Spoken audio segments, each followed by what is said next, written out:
Ok, muy bien, entonces damos gracias al Señor que tenemos la bendición de estar aquí una vez más. Les felicito que decidieron venir este día a oír palabra de Dios, y eso es lo que vamos a hacer. Vamos a estar en la palabra.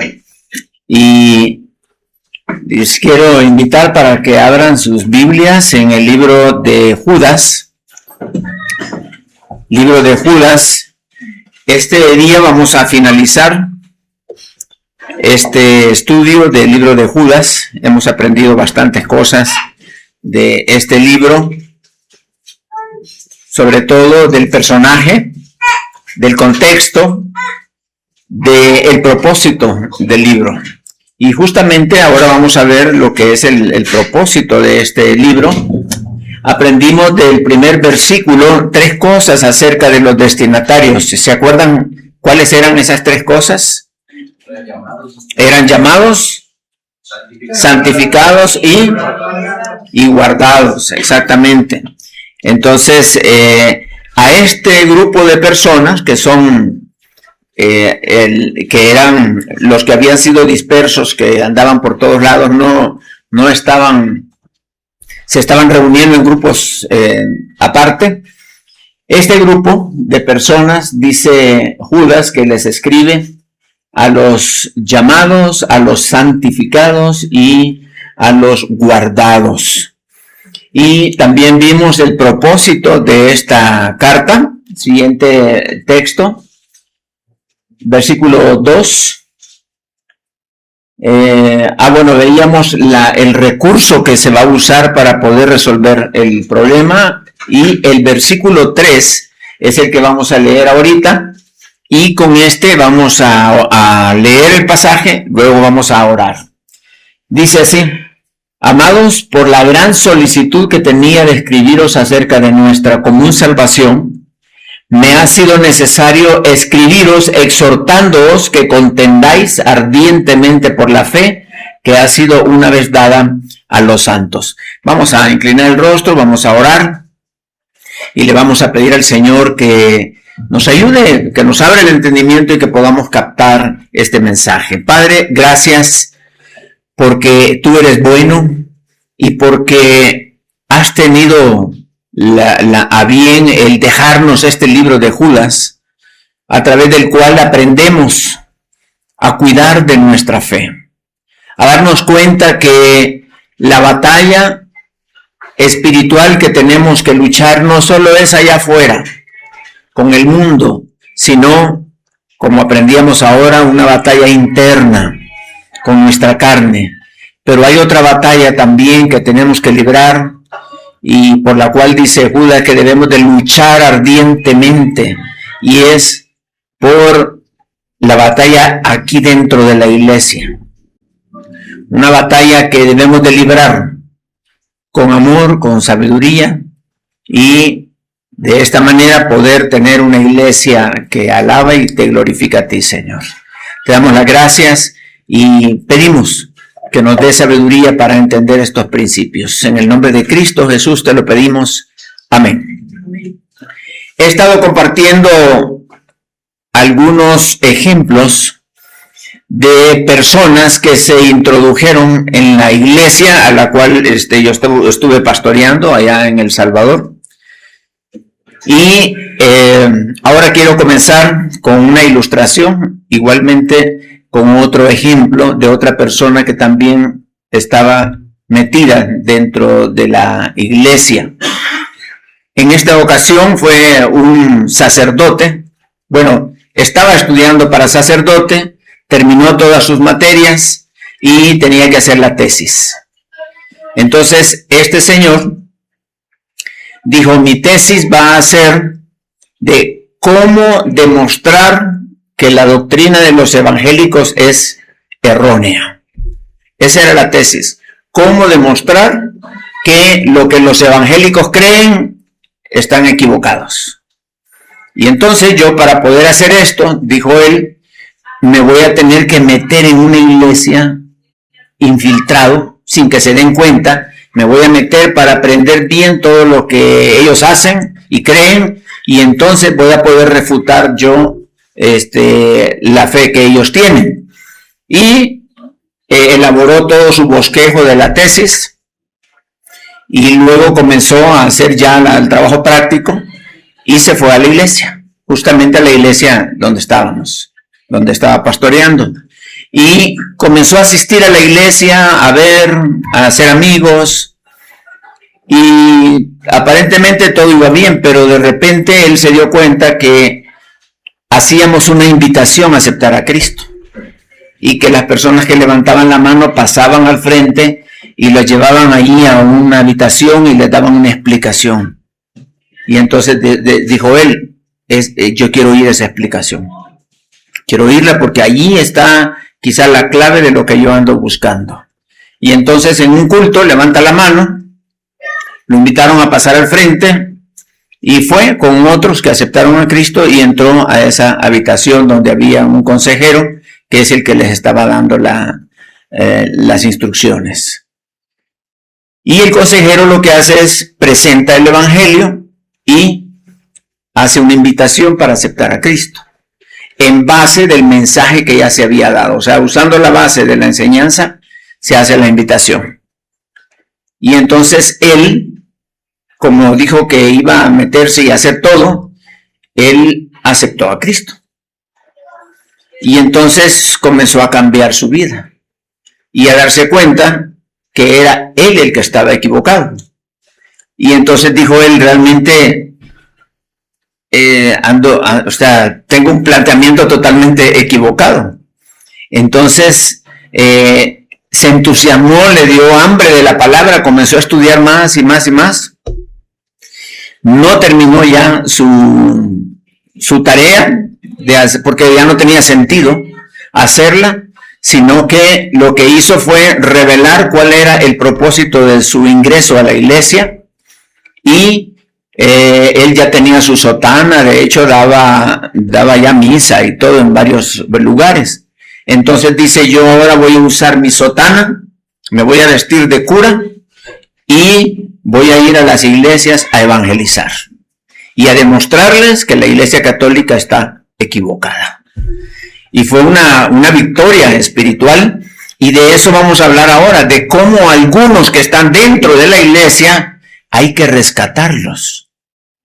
Vamos a hablar acerca de la reevangelización, pero no allá en las calles, no en los parques, sino reevangelizar nuestra propia iglesia. ¿Por qué? Porque tenemos gente que se han infiltrado. Leemos nuevamente el texto. Dice, amados, por la gran solicitud que tenía de escribiros acerca de nuestra común salvación, es decir, él iba a hablar a la iglesia, iba a escribir este libro hablando del evangelio, de las bondades del evangelio, el poder del evangelio, etc. Pero dice que no, el Espíritu Santo lo guió para hablar de otra cosa que en ese momento él se había enterado. Y dice, me ha sido necesario escribiros, y este es el objetivo del libro, exhortándoos que contendáis ardientemente por la fe que ha sido una vez dada a los santos. Y luego explica por qué. En el siguiente versículo, vamos a ir al 4, luego regresamos al 3. El versículo 4 nos explica por qué tenemos que contender ardientemente por la fe.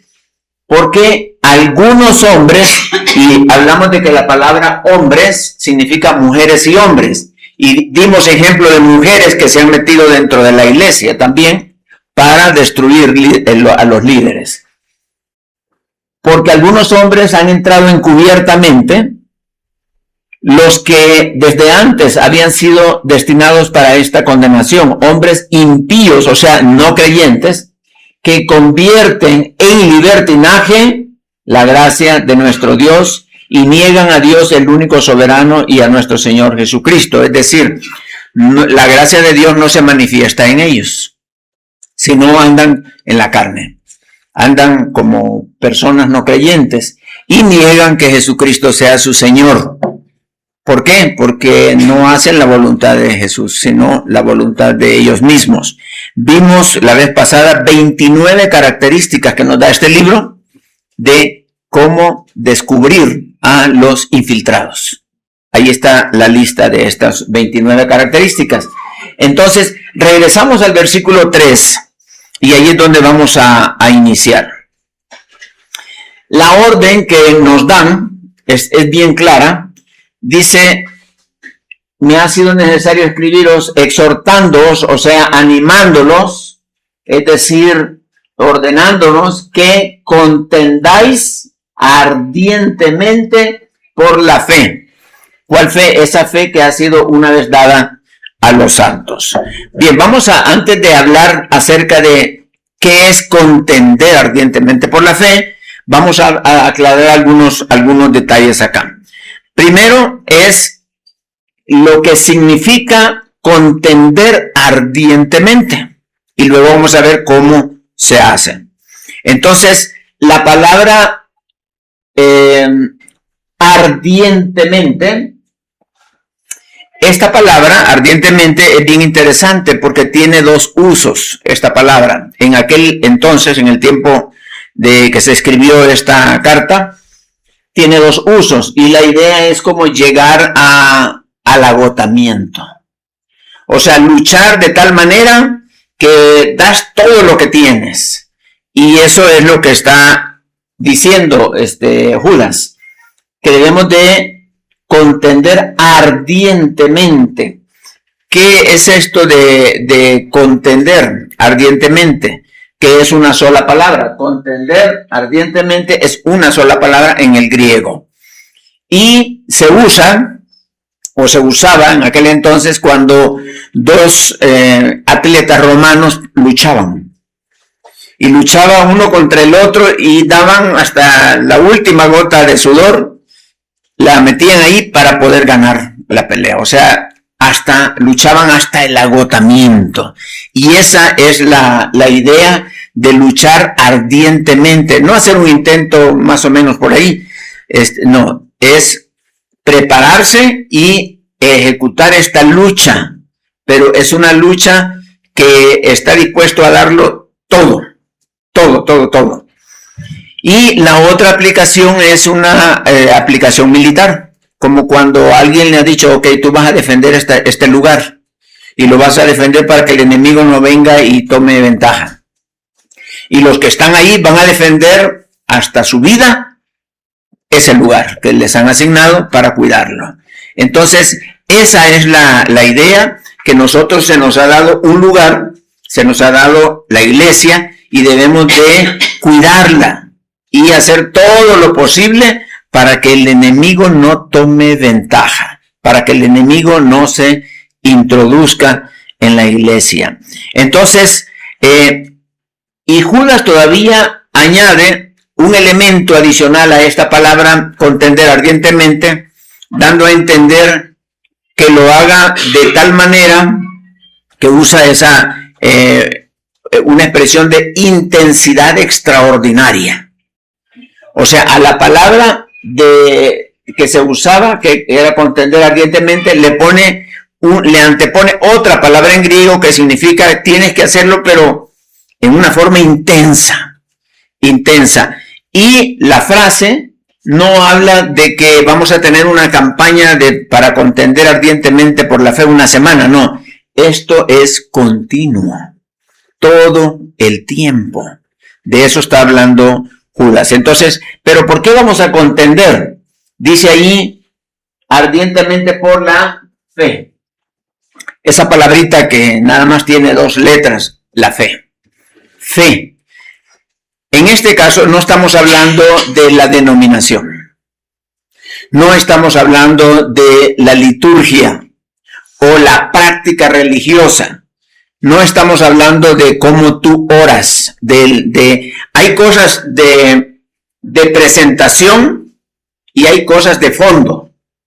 No estamos hablando de la presentación, de cómo se hace una X actividad dentro de la iglesia. No estamos hablando de cómo hacer cosas, sino de lo que hay que hacer, del fondo. De eso es lo que a eso se refiere. Esta palabra es una fe objetiva. Hay que defender esa fe, no una fe que está puesta así en casi que en lo que se nos antoje. No. Hay personas que no tienen una fe objetiva en Cristo, sino que tienen una fe subjetiva en lo que sea.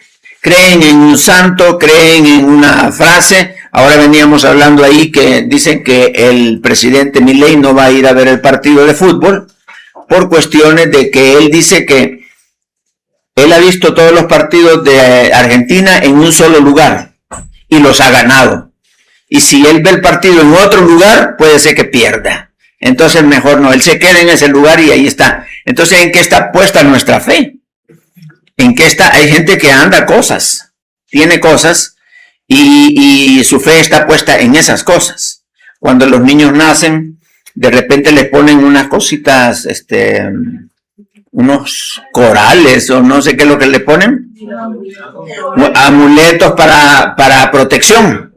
Ya sea que sean unas pulseras o puede ser collares, o inclusive yo una vez cargué a un niño y le sentí una bolita y tenía como una almohadita ahí metida adentro, y adentro de esa almohadita hay varias cosas ahí que es para proteger al niño. Entonces, ¿en qué está puesta nuestra fe? Hay gente que pone su fe en sí mismo y no necesita a Dios, hasta son ateos. Dice, yo soy ateo, pero porque su fe necesita ponerle en algo. Entonces, no es una fe subjetiva, sino una fe genuina en lo que ha dicho nuestro Señor y Salvador Jesucristo. Entonces estamos hablando del evangelio poderoso. De eso estamos hablando. Judas está diciendo esa fe, ese evangelio que me llama la atención, que dice que ha sido una vez dada. O sea, ese evangelio que ya se dio no es un evangelio que hay que actualizarlo. No es evangelio que hay que ponerle parches porque se deteriora con el tiempo. No es un evangelio que pierde su poder a través de los años. Como dicen algunos, la cruz de Cristo, o sea, los brazos de la cruz de Cristo todavía están fuertes para sostener la vida de cualquiera que crea en nuestro Señor Jesucristo. O sea, el poder de Cristo no se diluye. No, si tú guardas pólvora por ahí por años, ya la pólvora pierde su efectividad. Pero el poder del evangelio sigue siendo el mismo. Así como transformó a muchas personas, como a Pedro, como a Pablo, como a Juan y a muchos que creyeron en Cristo en aquel tiempo, ahora también el Señor es capaz de transformar toda nuestra vida. ¿Por qué? Porque el evangelio de Dios, dice la Biblia, ahí en Romanos 1:6, porque no me avergüenzo del evangelio, porque es poder de Dios. Poder. Aquí la palabra poder es dunamis, de donde viene la palabra dinamita, que eso es liberar poder, pero es un poder divino que se libera y transforma nuestras vidas. El evangelio es poder, y ese evangelio poderoso, genuino, ese evangelio original que se nos dio, que no ha recibido ninguna modificación a través del tiempo, ese evangelio, dice Judas, este evangelio es el que tenemos que proteger. Ese evangelio es el que tenemos que cuidar de que no sea distorsionado, de que nadie nos venga diciendo que no, pues la gracia no es tan importante, porque esto desvirtúa la gracia de Dios. Y eso es lo que el Señor quiere, que nosotros estemos listos para defender el evangelio. Una vez ha sido dado el evangelio y no necesita de ningún tipo de reconstituyente, no. El evangelio, hay personas que predican o viven un evangelio sin filo, un evangelio que ya no hiere, ya no lleva a las personas al arrepentimiento, al llanto, sino a la risa. Y en muchos púlpitos se preocupan de contar bonitas historias y buenos chistes para que la congregación esté contenta, esté feliz. Pero evitan todas aquellas palabras y cosas que hagan que la persona se arrepienta de lo que está haciendo, que hagan que se den cuenta de que lo que Dios está haciendo es perfeccionar nuestras vidas. Y todo ese tipo de mensaje que realmente incomoda, lo están eliminando. Eso es tener una espada sin filo. Pero el evangelio dice que penetra hasta lo más profundo del corazón, allá en las fibras más internas del corazón, y provoca arrepentimiento, provoca cambios, provoca con el poder de Dios una persona transformada. Ese poder, esa transformación que el Espíritu Santo hace, se llama la regeneración del Espíritu. O sea, la regeneración que hace el Espíritu en nuestra vida. Y eso el mismo Espíritu nos señala. Entonces, ¿qué es lo que vamos a defender? La fe. ¿Qué es lo que vamos a hacer? Contender ardientemente por la fe. Entonces, la pregunta es, ¿cómo entonces vamos a hacerlo? ¿Cómo? Vamos a conseguir un bate para darle, y vamos a agarrar las 29 características para decir, a ver quién cumple con estas características. Con 5 que tenga ya le damos un batazo. No, no es así. La idea es, sí, las características están dadas para que nosotros observemos, que nos demos cuenta, pero principalmente no tanto para detectar a los que se han infiltrado, sino para que tú te asegures de que tú no eres un infiltrado. Ese es el punto. ¿Estás seguro que tú no eres un infiltrado? Como dijo Mayen, ¿seré yo maestro? Entonces, vimos esa lista y vemos la preocupación que Judas tiene por cuidar de la santidad de la iglesia.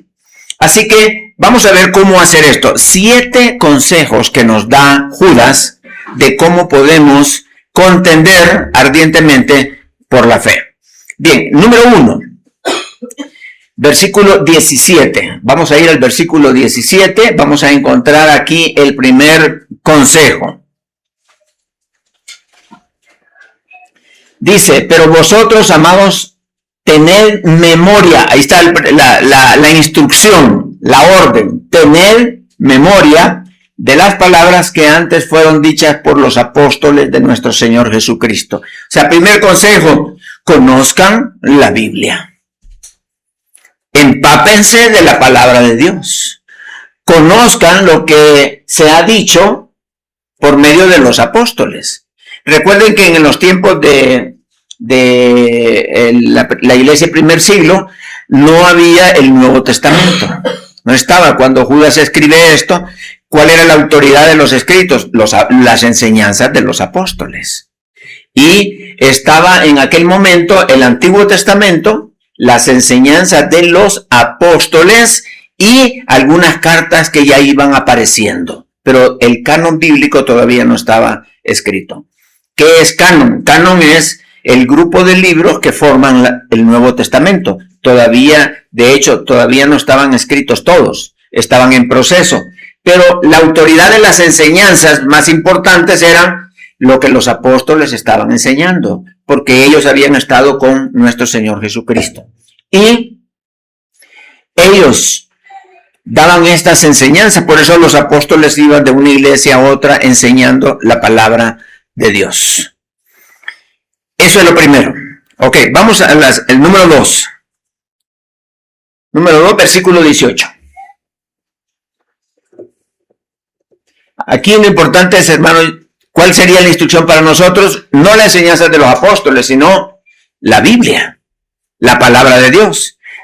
O sea, si vamos a contender por la fe, debes de saber qué dice la Biblia. Y eso es el primer punto. Conoce la palabra. Segundo lugar, los que os decían, en el postrer tiempo habrá burladores que andarán según sus malvados deseos. Ahora, ¿qué es lo que tenemos acá? Es una advertencia. Es decir, nosotros no estamos ignorando que este tipo de personas van a venir y se van a meter en la iglesia. Aquí los describen como burladores. Y que ya estaba avisado, ya se había dicho antes de que estos burladores iban a aparecer. Así que nosotros no estamos hoy sorprendidos. ¿Y cómo es eso? Nunca se había visto eso. No, ya está anunciado. Ya se había dicho. Así que conozcamos toda la palabra de Dios, pero sepamos que esto es una realidad anunciada. Ya anunciada. Número 3. Versículo, vamos al 20. Dice el 20, pero vosotros, amados, aquí está la instrucción, edificando sobre vuestra santísima fe. O sea, sobre la fe que ya tenemos hay que edificar, hay que formar un crecimiento espiritual. Y luego viene otra instrucción. Entonces, aquí, ¿qué es lo que está diciendo? Ya nosotros tenemos nuestra fe puesta en Cristo. Y sobre esa fe tenemos que edificar. ¿Qué significa edificar? Ayudar a los hermanos a completar el proceso de ser buenos discípulos.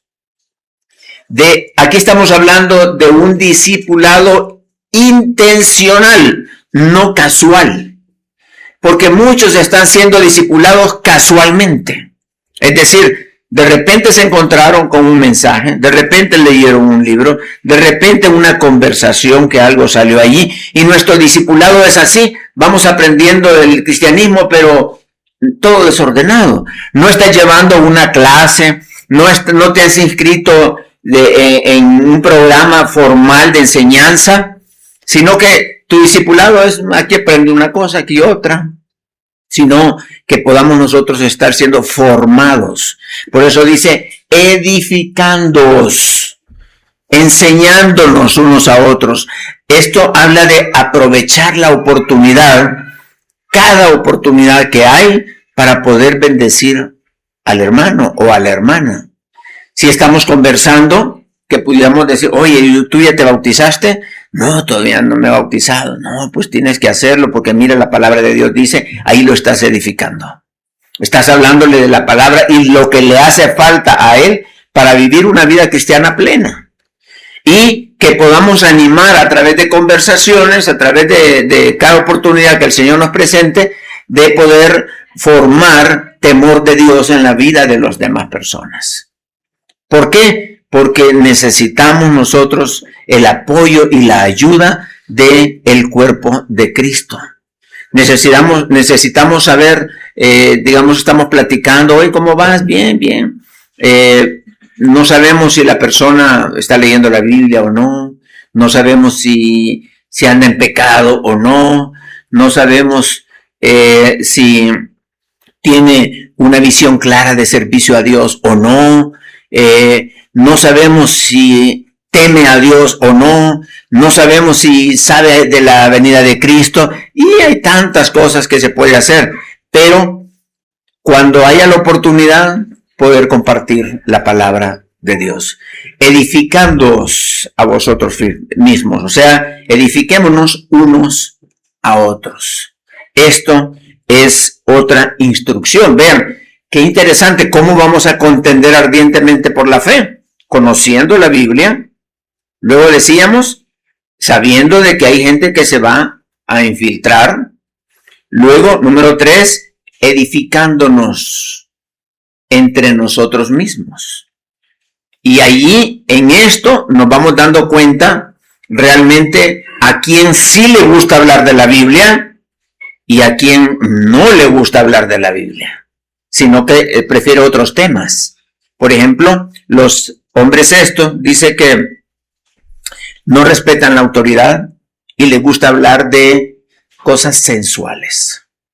Eso sí les gusta hablar. Y ya cuando en privado están hablando de cosas como esto, eso ya cuidado, mucho cuidado, porque ese es un foquito encendido de que ahí hay algo. Ahí ya la cosa no va bien, porque ya no se están edificando, sino que están saliendo del plano espiritual y están hablando ya de cosas carnales, no para condenarlas, sino como para traerlas al plano de la conversación. Así que, edificándonos.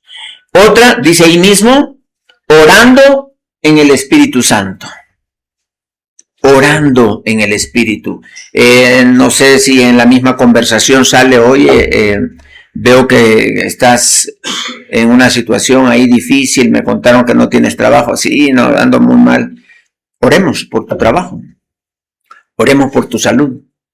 Oremos por tu abuelita, que ya escuché yo ahí que está pasando una situación difícil de salud. Oremos por que Dios te provea X necesidad que tengas. Oremos por lo que sea. Qué bonito es, dice, orando en el Espíritu Santo. No para nuestro provecho personal, sino conforme, por eso dice, en el Espíritu. No orando en el deseo tuyo. No orando según tus necesidades carnales, no. Por eso dice Santiago, hermano de Judas, dice que hay personas que oran pero que no tienen la respuesta. ¿Por qué? Porque oran para sus propios deleites. Y entonces Dios no va a contestar. Pero cuando oramos en el Espíritu o conforme los propósitos del Espíritu, conforme las cosas que nos ha enseñado, ahí sí hay respuestas. Y alégrate mucho cuando ves la respuesta a tus oraciones. ¿Por qué? Porque has encontrado la manera de estar orando en el Espíritu, en el sentido del Espíritu. Hay muchas cosas que Dios te da porque Dios te ama, pero no porque se las estás pidiendo. Y eso es triste.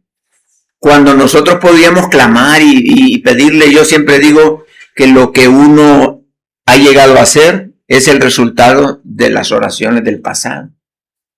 Y lo que no has logrado hacer es el resultado de tu ausencia de oración en el pasado.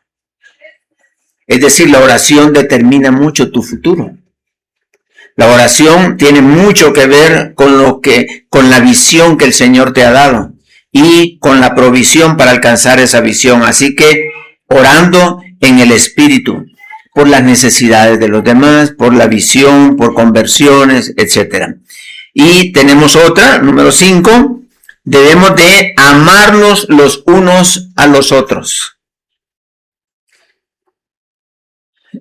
Cuando éramos novios con Lanchi, ella me enseñó, como yo era recién convertido, ella me enseñó este versículo de Colosenses 3:14.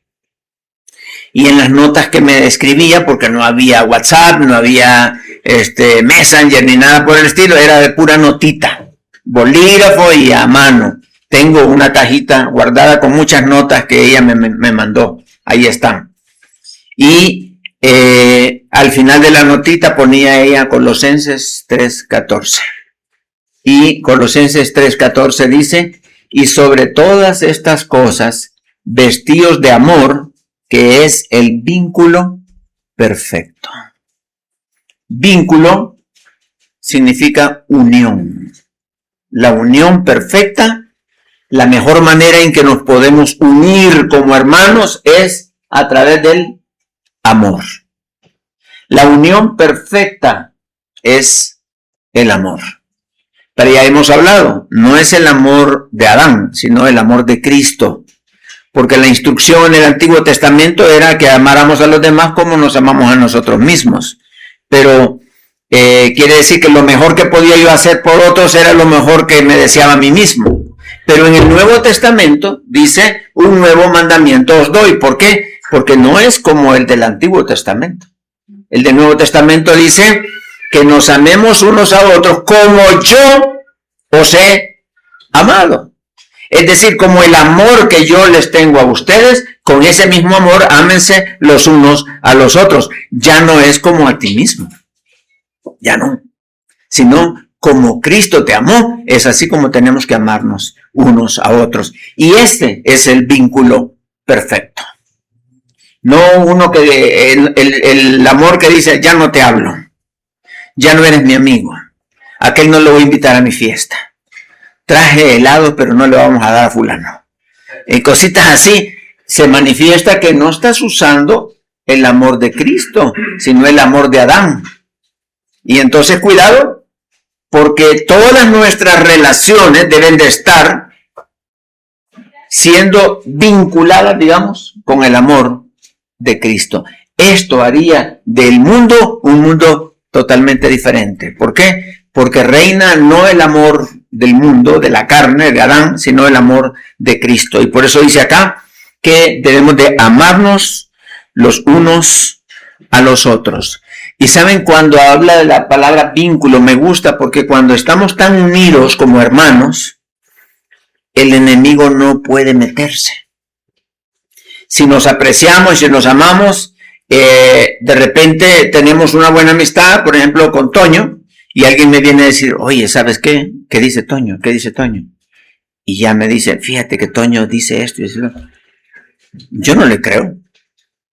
Porque estamos tan unidos con Toño que yo siento un compromiso con él. O sea, no voy a escuchar un mal comentario de otro porque nada más porque él vino a decirme, si supieras lo que dice fulano. ¿Y qué dice fulano? No, cuando hay esa unidad de amor, no permitimos que el enemigo haga brechas, que se mete y comienza a hacer brechas, a separar, a dividir, que es una característica de ellos. Dividen, ponen a un hermano en contra del otro, una hermana en contra de la otra hermana. Y cuando hay verdadero amor, no permitimos que alguien venga a causar ese tipo de daño dentro de nuestra congregación. Entonces, amarnos los unos a los otros porque es el vínculo perfecto, cuidándonos. Número 6, recuerden, son 7. Va a decir el hermano que bueno, ya vamos a terminar porque quiero ir a ver el mundial. Al principio cuando dije que eran 7, por lo general son 3 puntos del mensaje, ¿verdad? Pero ahora dije 7, no, ya no fuimos, ya perdí aquí. Entonces, número 6, dice, tener misericordia de los que dudan. Ok, vean qué interesante. Primero nos dan 5 consejos para mí. Cómo yo debo estar protegido con la palabra, con la oración, con el amor. Estamos protegidos, estamos cuidados. Con principios bíblicos, con la palabra de Dios, pero también con el amor. Estamos protegidos. Ok, una vez que tenemos esa coraza, esa protección, ese chaleco, ahora vamos a ministrar. Nos vamos a enfrentar con ellos, con estas personas. Y dice, tener misericordia de los que dudan. Ok, puede ser que estén unos aquí adentro y dudan. Tal vez no sean que ya están distorsionando la fe, sino que dudan porque escuchan un mensaje, porque ven la vida real de un hermano, porque por alguna razón el Espíritu ha puesto en sus corazones una duda. Ya no sé qué creer. Y entonces dice aquí, tener misericordia de los que dudan. Ya hemos hablado que misericordia son actos de amor para otra persona. Actos de amor para otra persona. Aquí estamos hablando del versículo 20, así ahí está. Algunos que dudan, convencerlos. En el 22, convencerlos. Y vean qué interesante lo que nos pide, convencerlos. Con misericordia. No porque lo merezcan, sino porque hay que hablarles de Cristo. Aquí estamos hablando de la reevangelización dentro de la iglesia. El evangelista mundial Billy Graham hacía cada año una convención de pastores, líderes y misioneros y evangelistas itinerantes, así le llamaba, allá en Ámsterdam, en Holanda. Allí hacía una convención y habían instituciones que financiaban ese viaje para ir allá y escuchar las enseñanzas de Billy Graham. Y entonces iban de todas partes del mundo ahí a Ámsterdam y las daban las conferencias en unos lugares enormes, grandes. Y se llenaba el lugar, obviamente se llenaba de muchos pastores, de líderes, evangelistas, que llegaban para escuchar las enseñanzas de ese siervo de Dios, Billy Graham. Pero Billy Graham después de enseñar, al final de sus conferencias, él hizo una invitación. Evangelizó a todo el grupo y les invitó a aceptar a Cristo. Y eran ríos de gente pasando al frente, recibiendo al Señor Jesucristo. Pero no que no eran pastores, y no que eran evangelistas, pero entre ellos había muchos que no conocían a Jesucristo. El cristianismo no es igual como nosotros lo tenemos. De país a país cambia el evangelio. Cambia por ejemplo, vamos a Corea del Sur. Allá la gente pide vacaciones para meterse en un hueco, una cueva, y pasar orando y leyendo la Biblia. Sus vacaciones. Eso está loco. Es lo que hace la gente. Su cristianismo es diferente al nuestro. Aquí pedimos vacaciones y nos vamos a Cancún, allá a removerle el sargazo. Pero es diferente, cambia. Hablan en los países musulmanes, cuando hablan de cristianos, no se refieren necesariamente a evangélicos, también a católicos. Porque cambia, o sea, allá, como nosotros chinos son todos chinos, allá cristianos son todos los cristianos. Para nosotros sí hacemos diferencias y todo, pero son diferentes, cambia. Y entonces en algunos lugares son más consagrados, su cristianismo es más consagrado, en otros son más liberales, y va cambiando de país a país, de año a año, va cambiando muchísimo. Allá en Costa Rica, si no tienes corbata, no puedes recoger la ofrenda. Es una abominación recoger la ofrenda sin corbata. Si un diácono llega y le dice, vamos a recoger la ofrenda, no traje corbata, entonces no puedes, quédate. No puedes recoger la ofrenda. Porque eso es un sacrilegio, no llevar corbata. Es diferente. Es totalmente diferente. Y entonces, por eso es importante que nosotros podamos reevangelizar. Pero no estamos para defender esos detalles del legalismo, sino el verdadero evangelio, que es poder de Dios para transformar la vida de las personas. Eso es lo que tenemos que hacer. No discutir por religiones, no, sino demostrar cómo le vamos, si ustedes van viendo, cómo vamos a demostrar a estos que se han metido que no es correcto lo que están haciendo, demostrando vidas íntegras, conocedores de la palabra, cubiertos entre nosotros por medio de la palabra, edificándonos unos a otros, sabiendo que situaciones como esas se pueden presentar, amando los unos a los otros y reevangelizando a los que dudan. Los que dudan. Ahora, la duda no es pecado, pero te puede llevar a pecar. Dice la Biblia que a los 11 discípulos, porque ya Judas ya no estaba cuando el Señor fue ascendido, dice que los 11 discípulos estaban, el Señor se fue, y dice que algunos dudaban. De los discípulos. Cualquiera hubiera dicho, entonces la obra que Cristo hizo no sirvió porque los dejó dudando. No, la duda los llevó a la verdad. A veces la duda genuina nos lleva a investigar, a buscar la verdad, y la encontramos. Una vez vino el Espíritu Santo sobre sus vidas, no se vuelve a decir nada de que algunos dudaban. Dieron su vida por el Evangelio. Totalmente transformados. Entonces, debemos de ministrar a los que dudan. Y número 7. Debemos de, el versículo 23. Versículo 23. Dice, a otros salvad. Hay varias cosas aquí. Salvad es una instrucción. Arrebatándolos del fuego. Y de otros, tener misericordia con temor, aborreciendo aún la ropa contaminada por su carne. Ok, en este versículo encontramos varias instrucciones que las vamos a ver precisamente desde el punto de vista de evangelismo. Ya no es alguien que duda, sino que es alguien que está totalmente al otro extremo. Este es el que está promoviendo la maldad. Este es el que está consciente de lo que está haciendo. Está malo, pero lo va a hacer con gusto. Y este dice, aborreciendo aún la ropa contaminada por su carne. Es decir, nos vamos a acercar a ellos para ministrarlo y todo, pero ten cuidado.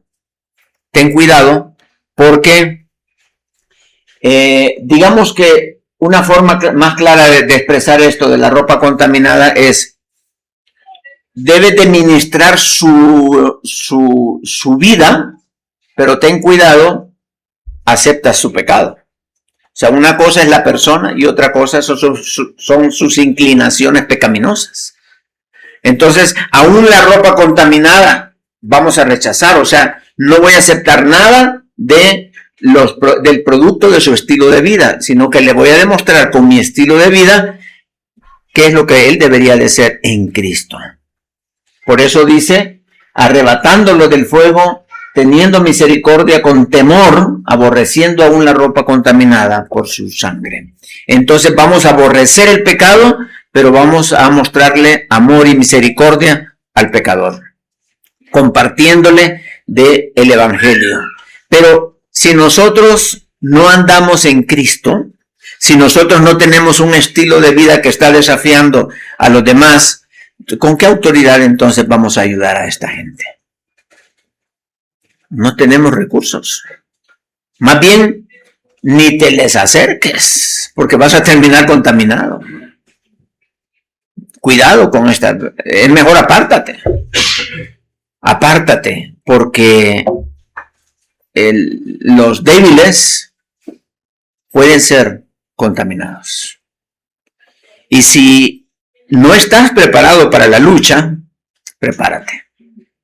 Porque esta es una lucha fuerte. Es una lucha dura. Porque, ¿qué es lo que estamos haciendo? Estamos luchando, peleando con ideas, con conceptos, con creencias, con tendencias filosóficas.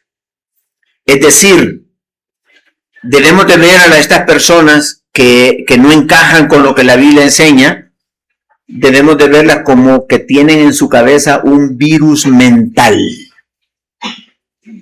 Y por eso nuestras armas no son carnales, como dijo Pablo, sino que nuestras armas son poderosas en Cristo Jesús para la destrucción de fortalezas, derribando todo argumento, o sea, ideas, pensamientos.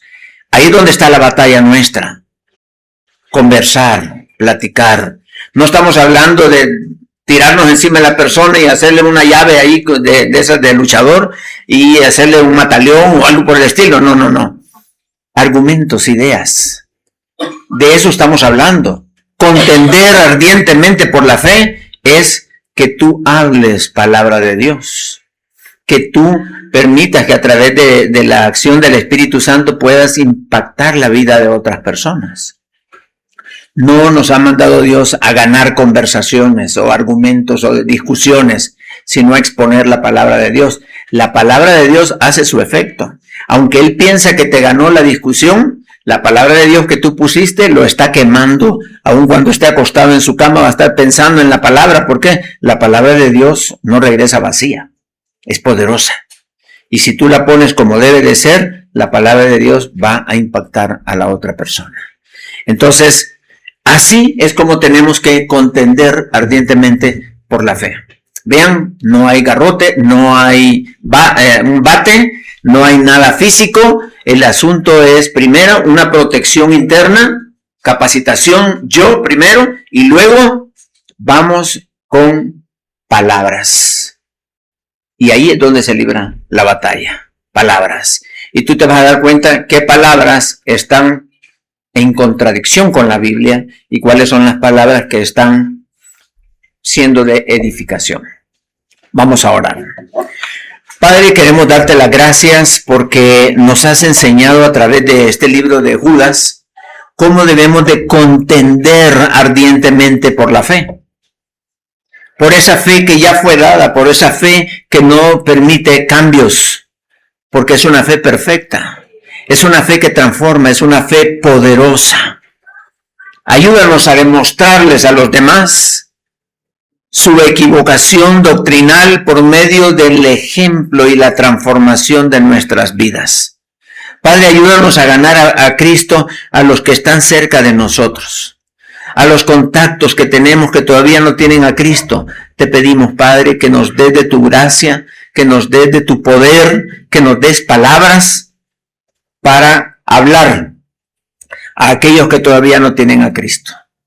No permitamos que los que nos frecuentan vayan al infierno, sino que estén felices y gozosos porque compartimos con ellos la bendición y el gozo de tener a Cristo en nuestro corazón. Te suplicamos, Padre, que nosotros seamos agentes como embajadores de nuestro Señor Jesucristo. Y que la palabra de Dios que tú nos has dado realmente no solo sea conocida, sino que esté impactando nuestra vida. Te damos las gracias, Padre, por Judas que escribió este libro y por las enseñanzas que nos ha dejado. Queremos alabarte, bendecirte y pedirte, Padre, que estemos conscientes, seguros de que nosotros no somos infiltrados dentro de la iglesia, sino que nosotros somos los que tenemos que contender por esa fe que ha transformado nuestras vidas. Te damos las gracias, Padre. Dejo en tus manos, Padre, la vida de cada uno de mis hermanos para que tú les capacites, les ayudes a ser hijos tuyos y que puedan andar dignamente, Señor, para que, como tu palabra dice, que el hijo sabio alegra al Padre. Que tú seas un Padre alegre, Señor, porque ves el estilo de vida de cada uno de nosotros. Te alabamos y te bendecimos en el nombre de Cristo Jesús. Amén. Dios les bendiga, hermanos.